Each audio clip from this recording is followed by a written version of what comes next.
Mas Amos sendiri nih, pengertian dari stroke itu apa? CVA, cerebrovascular accident, jadi gangguan pecahnya pembuluh darah atau penyumburan pembuluh darah itu kan, sehingga dari hal tersebut bisa menyebabkan gangguan atau kematian sel jaringan di otak, sehingga si orang tersebut bisa mengalami berbagai permasalahan baik motorik maupun yang lain-lain. Oke, lanjut lagi. Nah, menurut Mas Amos sendiri, postural control itu seperti apa? Postural control kan ada dua kata, postur dan kontrol ya. Jadi dia itu mengontrol posturnya untuk tetap dalam kondisi tegak, seimbang, sehingga si subjek atau orang tersebut bisa dalam kondisi stabil. Tapi dalam arti di sini postural control itu bukan hanya tegak, dalam arti tegak terangnya aja, tapi semua komponen tubuh begitu. Oh ya, komponen tubuh itu seperti apa Mas contohnya? Oh, gini. Jadi postur tubuh itu kan kebanyakan orang mikir itu kan postur, kalau posturnya bungkuk, posturnya tegak berarti posturnya bagus gitu kan. Kebanyakan. Nah, tapi postural control itu enggak hanya terang dan abdominal yang kondisinya harus tegak gitu, tetapi semua komponen tubuh, jadi dari kaki, dari knee, hip, pelvic, shoulder, head, and neck itu dalam kondisi yang stabil. Jadi nggak hanya terang dan abdominal aja. Jadi itu pengertian tentang postural control ya. Okay. Secara neuroscience-nya itu postural control itu seperti apa? Seperti kayak sistem saraf aja sih mengatur postural control sendiri. Untuk postural control sendiri secara neuroscience menjadi dibagi menjadi dua ya. Itu ada yang sebelumnya itu postural control itu bisa dikendalikan secara voluntary atau involuntar. Jadi bisa tidak sadar maupun sadar. Yang sadar itu dari korteks. Kan teman-teman sudah tahu kalau voluntary itu asalnya dari korteks kan. Kalau secara involuntar nanti banyak, khususnya nanti di batang otak ya. Jadi untuk secara neuroscience yang dari sistem voluntary nanti kan ada yang namanya dari korteks, kortikospinal itu yang secara sadar kita koreksi sendiri, jadi oh badanku harus gini, nah itu kita sadari kan. Nah untuk yang involuntary, kenapa kok kita bisa tegak tanpa kita mikir, itu yang ngatur itu batang otak. Nah batang otak itu ada beberapa jalur, ada beberapa jaras yang sumbernya itu sangat kompleks sebenarnya. Tapi di sini secara garis besar, secara komponen utama yang mengatur itu ada tiga jalur.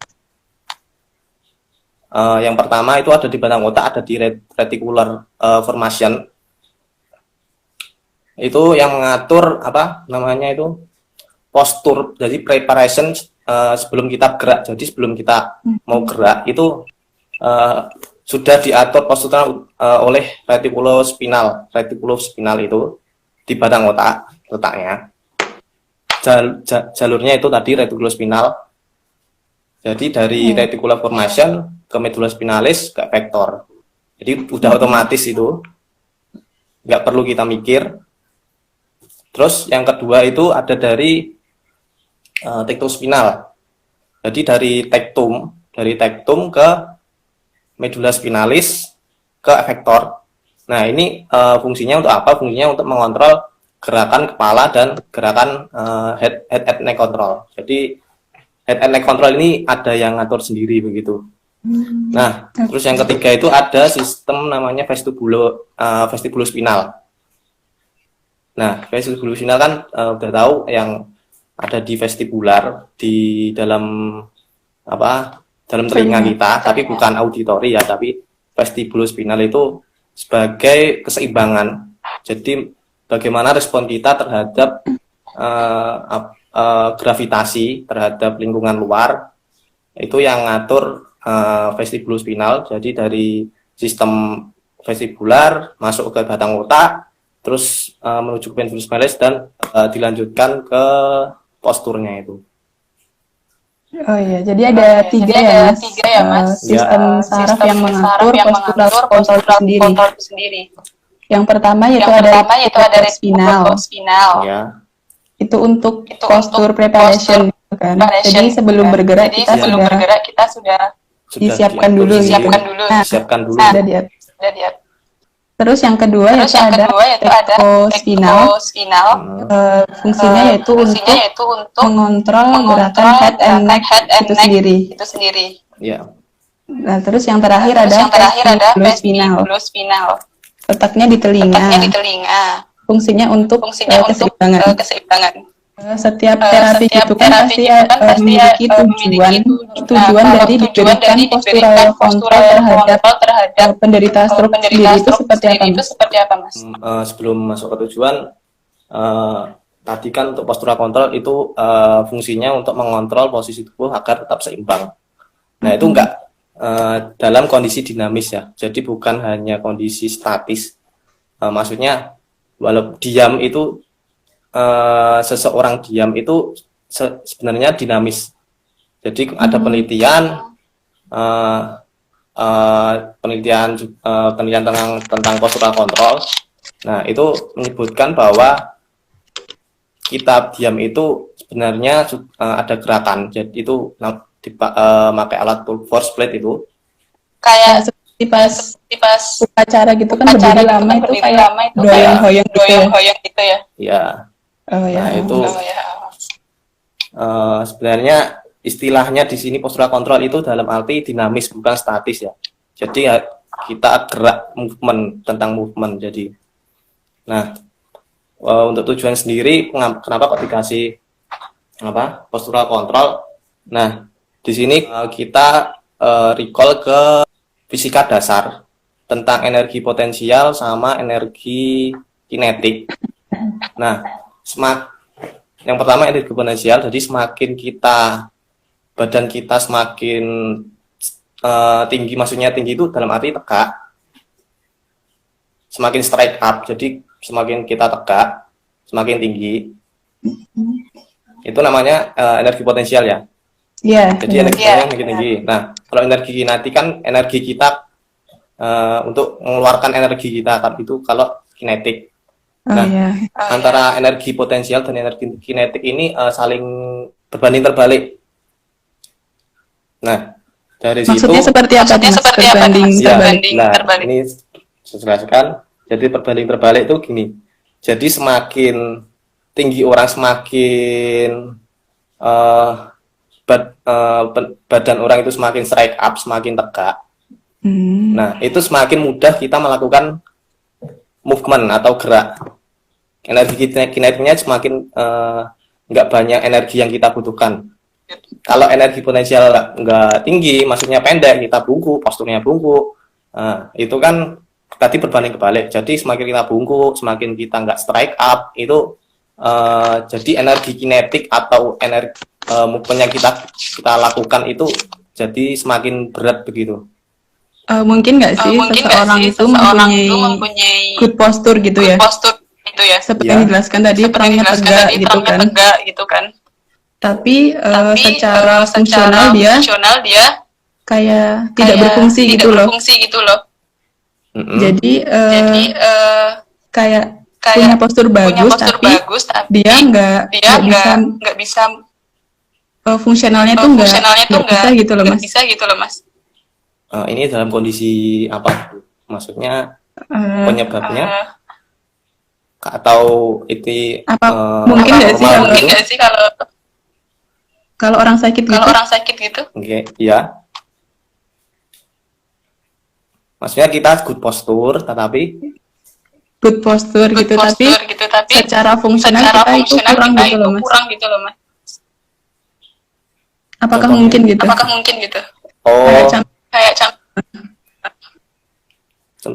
Contohnya? Ya, jadi contohnya gini, jadi kayak kita punya posturnya itu bagus gitu kan. Tapi kita itu nggak bisa melakukan apa-apa gitu. Secara fungsional kita kurang. Nah, gitu sih. Apakah mungkin atau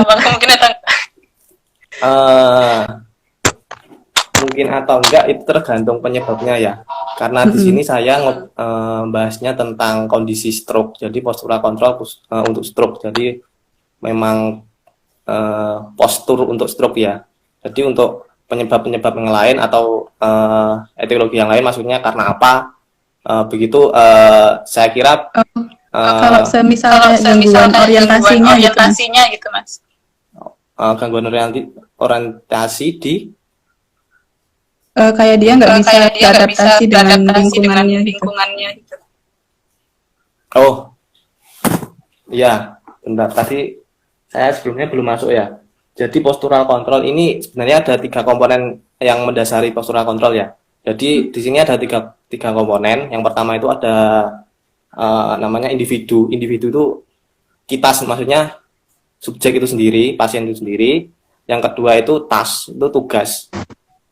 Jadi melakukan sesuatu begitu. Terus yang ketiga itu ada environment itu lingkungan sekitar. Jadi postural control itu nggak berdiri sendiri, tapi harus ada 3 komponen itu. Jadi kalau secara adaptasi belum bisa adaptasi, ya udah berarti sama aja postural kontrolnya memang belum baik gitu.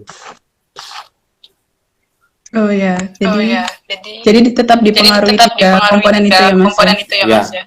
Ya. Individu, terus tugas, sama environment, lingkungan. Iya, benar.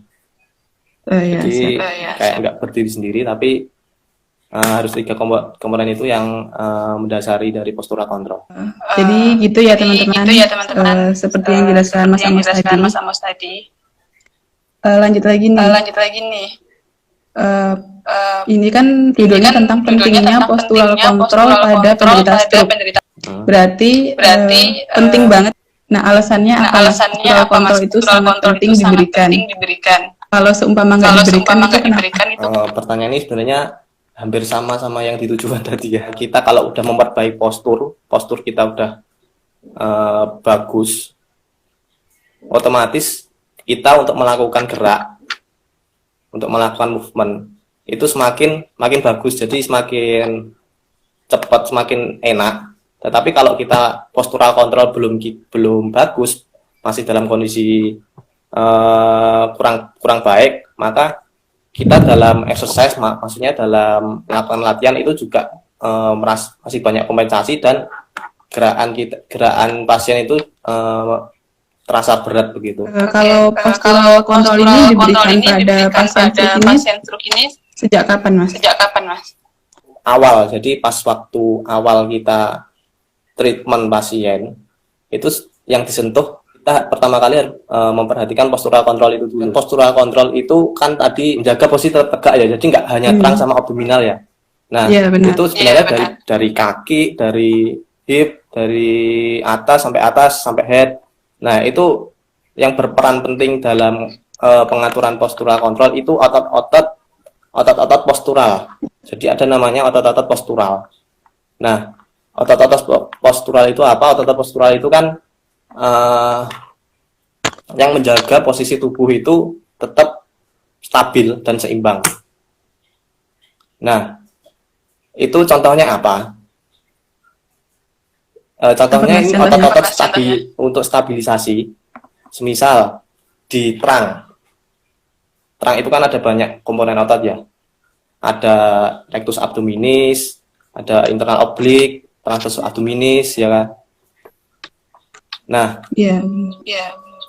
di sini yang bermain peran penting dalam postural kontrol itu adalah otot-otot postural. Nah, otot postural itu otot-otot yang letaknya di deep. Maksudnya deep itu yang paling dalam. Karena apa? Karena itu untuk stabilisasi untuk stabilisasi tubuh kita. Jadi otot-otot deep itu ada yang berperan penting dalam postural kontrol karena dia fungsinya sebagai stabilisasi untuk posisi tetap tegak. Kalau pas exercise-nya sendiri itu ada poin-poin yang harus diperhatikan ya sih saat melatih postural kontrol itu sendiri. Dalam melatih postural kontrol kita juga perlu nggak hanya melatih motorik aja, karena sistem syaraf itu bekerja secara kompleks. Jadi kita libatkan input-input sensori, dari sensori, orientasi, ke motorik, itu harus kita perhatikan. Jadi ada beberapa faktor untuk melatih pasien. Jadi kita harus melibatkan dari awal itu input-input sensori. Jadi misal dari visual. Di postural control di sini saya temukan ada 3 input yang strong, maksudnya strong itu yang paling kuat mempengaruhi postural control. Nah, itu ada yang pertama visual. Visual kan ini kan mata. Itu sangat kuat. Terus yang kedua itu vestibular. Keseimbangan gitu. Ya, hubungan sama gravitasi. Terus yang ketiga itu proprioceptif. Nah, itu input paling kuat dari semua input di sensori, somatosensori. Input yang paling kuat itu adalah input proprioceptif. Kenapa itu, Mas? Itu sekitar 70-78% itu mempengaruhi postural control kita. Postural control. Kenapa proprioceptif itu paling kuat? Karena kita gerak ya. Nah, itu kan dari input sensorik proprioceptif itu kan sudah masuk jalurnya itu kan dari proprioceptif kan dari bisa di otot, sendi, dan jaringan lain. Nah, itu kan dari situ kita inputnya itu di otak itu sangat kompleks. Jadi di penelitian ada itu menyebutkan begitu tadi. Jadi input paling kuat itu yang menuju ke otak. Itu sekitar 70-78%. Itu karena nanti jalurnya itu sangat kompleks untuk proprioceptif. Ada yang ke cerebellum, ada yang ke batang otak dulu, terus baru ke korteks. Jadi itu jalurnya sangat kompleks, makanya input proprioceptif itu sangat kuat untuk melatih pasien kondisi stroke. Oh iya. Tapi gini nih Mas. Kan kebanyakan kalau yang saya pelajari di kampus gitu ya, kalau memberikan suatu exercise ke pasien gitu kan, pasti kan katanya kita harus banyak bicara gitu kan. Ya. Nah, kalau kita bicara itu kan inputnya kan auditori gitu kan. Ya. Nah, apa itu nggak masuk ke apa namanya? Input sensori yang paling kuat. Nah, itu kenapa? Mas? Ya benar. Benernya auditori itu masuk, tapi nggak strong begitu. Jadi saya tadi cuma menyebutkan input-input sensori yang komponen yang paling kuat. Jadi auditori itu sebenarnya juga masuk, penting. Apalagi kita verbal komen. Jadi kita nyuruh pasien itu bahasa kita itu juga sangat pengaruh. Tapi di sini dalam auditori ini disebutkan kurang kuat. Jadi kalau ngelatih pasien kita nggak hanya nyuruh pasien, ayo berdiri, ayo duduk, itu jangan, tapi kita libatkan proprioceptif, visual, terus vestibular itu harus dilibatkan. Jadi input auditori itu tetap penting gitu ya, tapi nggak termasuk dalam input sensori yang paling strong gitu ya. Iya. Contoh latihan buat postural control itu apa, Mas? Di sini karena sistem saya sini memberikan konsep ya, jadi bukan suatu metode yang matok gitu. Jadi di sini yang saya sebutkan dari input sensori, dari kita membangun postur otot-otot deep, otot-otot intrinsik itu. Nah, contohnya ini sini. Ya, di sini untuk latihan postural control yang pertama kita sentuh, tadi kita libatkan sensori dulu. Dari visual, vestibular, sama proprio. Nah, yang kedua, kita aktifkan otot-otot intrinsik. Yang saya sebutkan tadi, otot intrinsik itu sebagai stabilisasi tubuh. Contohnya apa? Contohnya kan tadi kalau di core muscle di trunk itu kita latih transfer abdominis. Jadi kita ngelatih otot-otot yang deep muscle. karena di muscle sebagai stabilisasi untuk nanti selanjutnya untuk mobility ke gerakan selanjutnya. Jadi di muscle itu fungsinya untuk stabilisasi, terus yang otot-otot superficial itu fungsinya nanti untuk mobility. Kalau seumpama contohnya gitu, kontrol itu teknik-teknik yang diberikan itu seperti apa, Mas? Contoh kayak apa, bobat kah bisa, atau ya, PNF bisa? Ya, di sini saya sebenarnya mengacu pada konsep bobat ya sebenarnya tadi. Yang saya cari isi materinya ini tadi. Nah, contoh latihannya itu kan nggak hanya untuk kondisi tegak, itu nggak hanya terang kita tegak ya tapi dari bawah kita itu udah latih untuk postural control. Jadi di kaki kita itu, di foot, di ankle itu ada otot-otot dip kita latih dulu. Karena itu sebagai stabilisasi untuk gerakan nanti selanjutnya.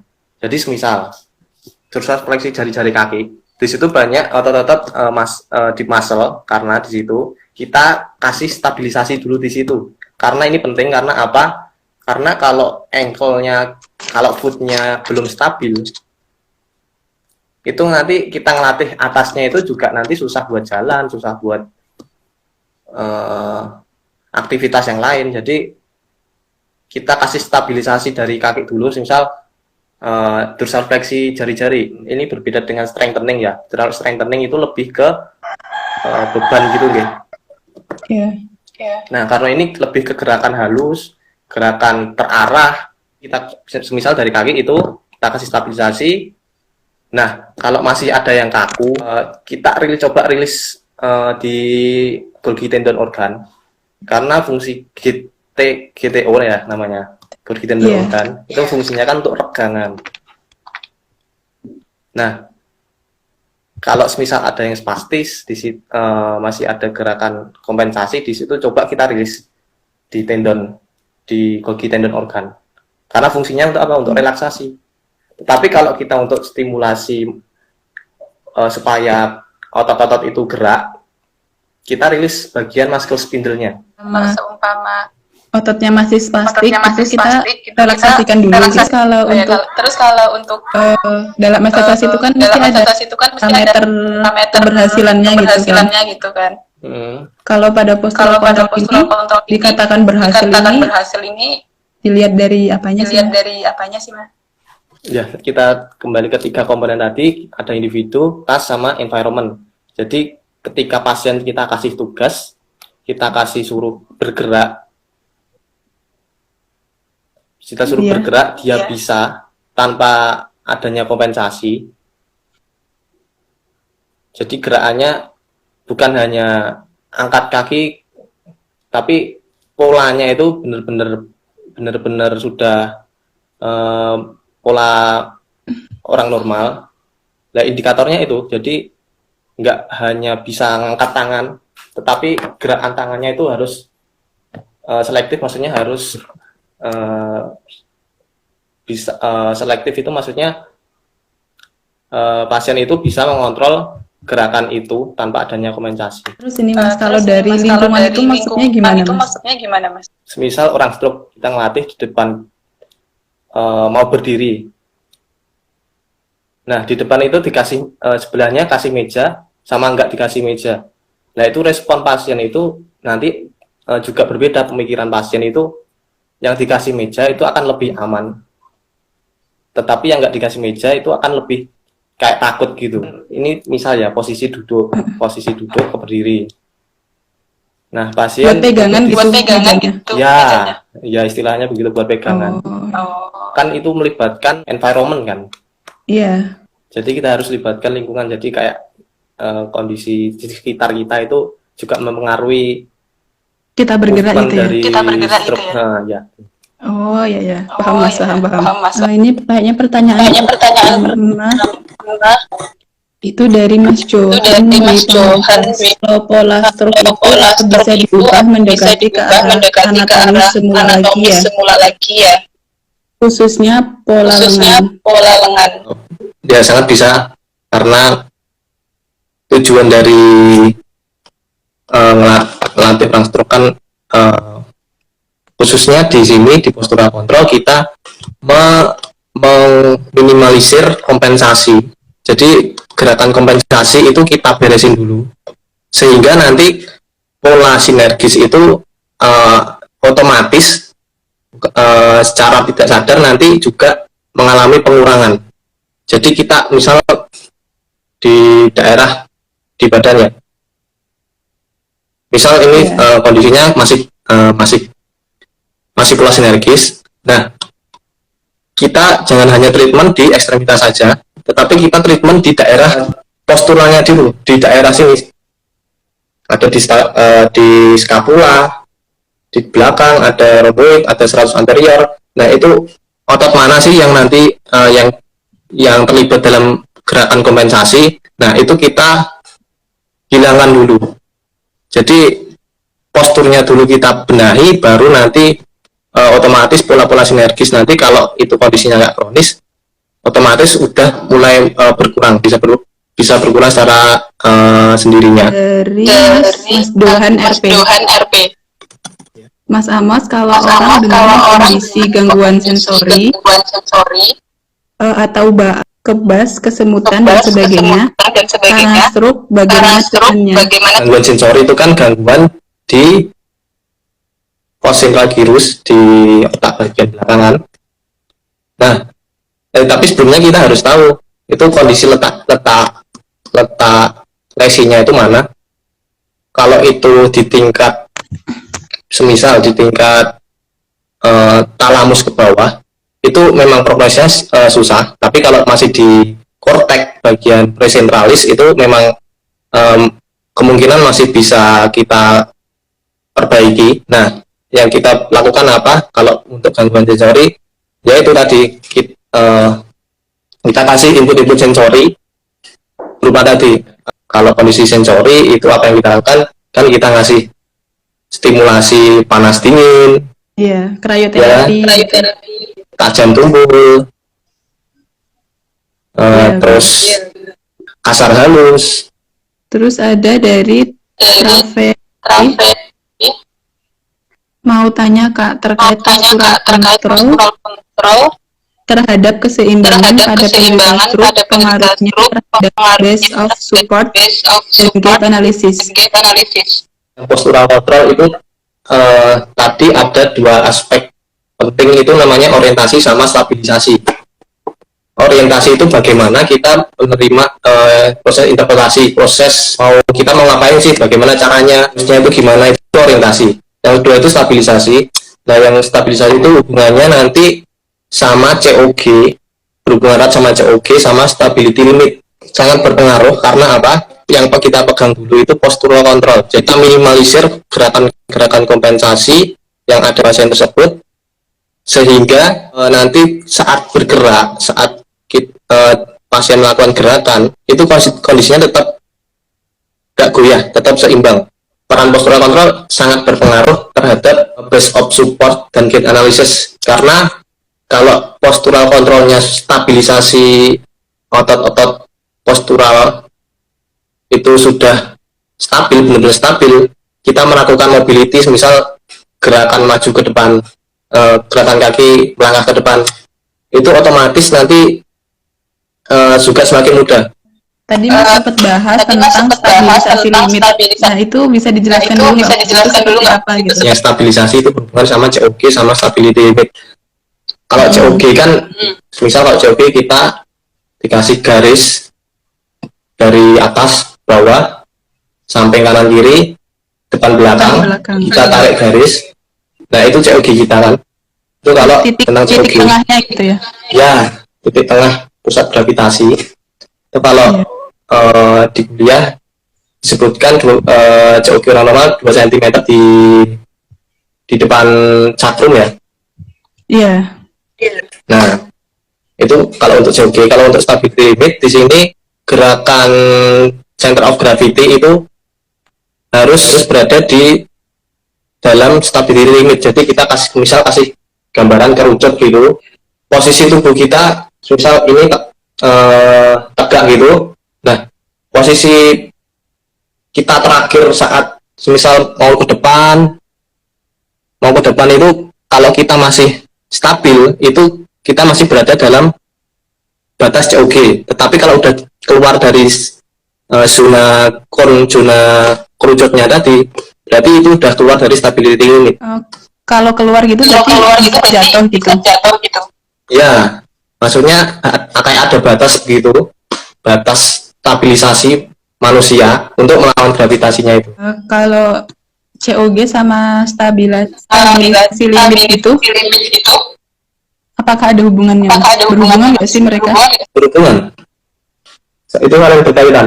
Jadi gimana misal pasien stroke, kita kasih latihan berdiri, jika pasiennya belum stabil, kondisinya belum stabil, mau melangkah aja sudah takut jatuh.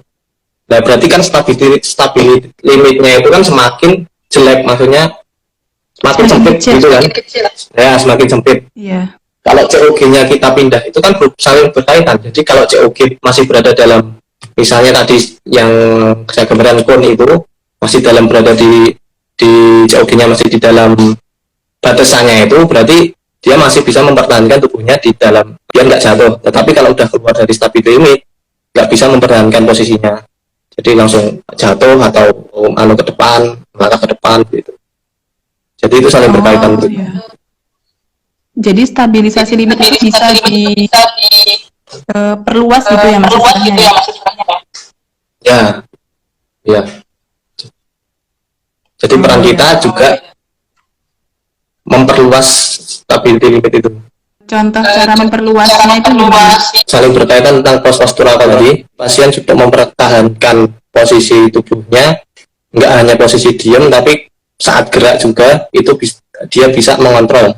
Dari Mas Johari, kalau kita pakai modalitas TENS buat memperbaiki postural kontrol, kira-kira bisa diberikan bagian mana ya?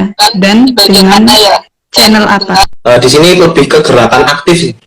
Jadi untuk penggunaan TENS itu untuk postural kontrol kan di sini tadi konsep dasarnya tadi kan melatih otot-otot postural tubuh, terutama deep muscle untuk stabilisasi supaya stabilisasi tubuhnya itu tetap seimbang. Nah, kalau kondisi pemakaian TENS itu kan lebih ke superficial ya, jadi otot-otot superficial, misal penggerak tubuh. Jadi untuk pemakaian TENS untuk postural kontrol itu kurang masuk begitu istilahnya. Dari Akopi Devian, Mas Amos mau tanya, apakah IAP ada kaitannya dengan kontrol abdominal pressure? Tadi pertanyaannya, Apakah IAP atau intra-abdominal pressure ada kaitannya dengan postural kontrol? Jadi saya di sini dimaksud IAP secara, maksudnya IAP itu seperti apa? Saya kurang paham ya. Maksudnya IAP itu kondisinya, maksudnya perlakuannya kayak gimana? Saya kurang paham. Tetapi untuk aktivasi otot-otot abdominal itu sangat mempengaruhi untuk postural kontrol. Jadi misal kepala naik aja, dagu menempel, namanya istilahnya chin tuck ya. Gerakan-gerakan seperti itu kan bisa mempengaruhi untuk aktivasi otot abdominal seperti itu. Tapi untuk maksudnya yang dimaksud IAP itu kondisinya ya. IAP ini berpengaruh ya terhadap postural kontrolnya itu. Ya. Dari Dinda Risaldi, apakah postural kontrol sama dengan core stability? Core stability itu salah satu dari postural kontrol. Jadi itu berbeda. Kalau core stability kan hanya stability core saja, core muscle kan yang ada di daerah sini, di daerah abdominal terang. Itu kalau core stability kan. Kalau postural itu menyeluruh. Jadi dari kaki, dari hip, dari terang, dari head and neck. Jadi itu ada core muscle-nya sendiri. Nah, core muscle-nya itu tadi otot-otot intrinsik tadi yang fungsinya untuk stabilisasi dan melakukan gerakan tertentu.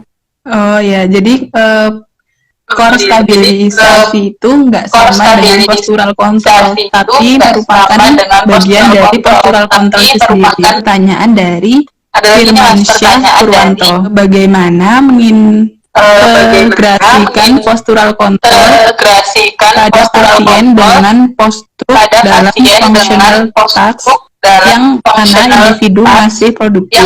Ada strategi-strategi atau pertimbangan tertentu? Jadi kita telaah dulu. Maksudnya produktif itu aktivitas pasien itu dalam kegiatannya apa sih? Yang perlu dilakukan pasien itu apa sih? Maksudnya kita harus menelaah dulu apa namanya fungsional yang diperlukan dari pasien itu kan. Kemudian kita mendesain latihan yang melibatkan fungsional task dalam tugas atau pekerjaan si pasien tersebut. Jadi kita melatih jadi kita mendesain latihan yang melibatkan postural control, tetapi dilibatkan dengan pekerjaan si pasien tersebut. Terus lanjut dari Raden Mas Setiawan, bagaimana kita bisa tahu kalau pasien tersebut perlu program postural control? Setiap kondisi stroke pastinya posturnya itu akan terganggu juga. Nggak hanya ekstremitas yang mengalami pola-pola sinergi tadi, tetapi dari brain itu postur itu juga otomatis kena di stroke tadi kan. Dalam melakukan gerak, dalam melakukan tugas, dalam melakukan movement itu kan juga terganggu. Nah, otomatis maksudnya di sini postural control itu poin utama maksudnya yang harus dibenerin dulu gitu. Maksudnya postural control untuk dalam melakukan hal. Jadi postural control ini nggak hanya diem posturnya bagus, tapi dalam melakukan hal semisal melangkah ke depan, meraih sesuatu. Nah, itu bisa mengendalikan gerakannya itu dengan benar. Jadi sangat diperlukan buat pasien-pasien kondisi, terutama di awal itu harus kita pantau terus postural control. Mas Raden Mas Setiawan juga tanya lagi kalau efeknya, maksudnya secara simptom itu postural control itu sudah terbentuk. Efeknya itu seperti apa, Mas? Maka pasien itu lebih mudah melakukan gerakan fungsionalnya. Jadi jika postural controlnya sudah terbentuk, sudah bagus, maka pasien dalam melakukan hal atau melakukan aktivitas itu akan semakin mudah melakukannya. Mungkin dulu live IG kita kali ini, Mas, terima kasih banyak. Ilmunya sangat menarik sekali hari ini, sangat bermanfaat bagi para sobat SCSS ini ya. Ada nggak, Mas, pesan-pesan atau kata-kata penyemangat nih buat para survivor? Survivor stroke tetap semangat karena masih banyak keluarga, pendamping, terutama fisioterapi yang membantu atau memiliki yang membantu survivor stroke itu untuk tetap bisa melakukan aktivitas fungsional seperti semula. Jadi jangan merasa sendiri, jadi jangan merasa down atau apa gitu, tetap semangat karena di sekeliling survivor tetap banyak teman-teman atau terapis atau keluarga yang masih mendukung. Semoga bisa survivor stroke ini bisa semakin semangat ya dalam menghadapi dan semoga terima kasih sekali lagi. Terus ya Mas buat kuliahnya. Sama-sama. Kalau banyak kurangnya juga saya minta maaf. Enggak, Mas, banyak lebihnya kok, Mas. Terima kasih kepada para sobat SPSS telah mengikuti dari awal hingga akhir. Semoga ilmunya bermanfaat. Terima kasih. Selamat sore, Mas.